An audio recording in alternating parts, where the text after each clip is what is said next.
This must be the joke of the century.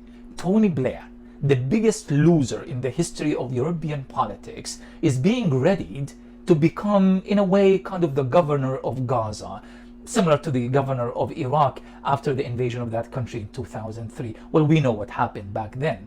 But he's going to be, supposedly, the governor of Gaza operating from Egypt.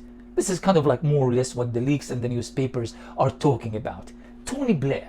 I mean, Israel is that desperate, the Americans are that desperate, the Arabs are that desperate that they call for Tony Blair. This is, remember, Bush's poodle? This is the guy who went to Iraq and, with so much enthusiasm based on total and utter lies, and ended up destroying the country and killing millions of innocent people and setting the stage for the biggest disaster in the Middle East, the consequences of which are still being felt until today. That very Tony Blair, the very Tony Blair that they put as the head of the so-called quartet for peace that were supposed to bring the Israelis and the Palestinians together on the negotiations table, but ended up doing nothing but also serving as Israel's poodle. That's what he does. He is someone's poodle.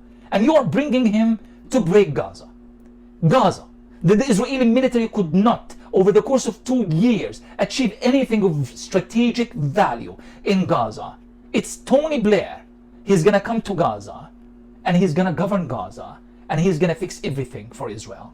I mean, it is so funny, yet it's so tragic at the same time that I feel like I want to laugh, but I can't. Tony Blair is going to be the man who is going to be entrusted by the Arabs. The Arabs have no ability to take initiative of their own, to come to the aid of their brethren, to provide them with food and to stand as a line of defense against Israel. So they are entrusting Tony Blair. Well, I mean, the positive thing about all of this is just it really shows how desperate Israel and its allies are, and what a strong position the Palestinians are in despite of the horrific losses of our families and our loved ones in Gaza.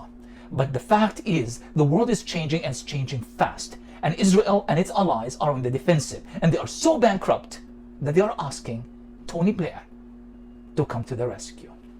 How strange and funny and bewildering this whole thing is.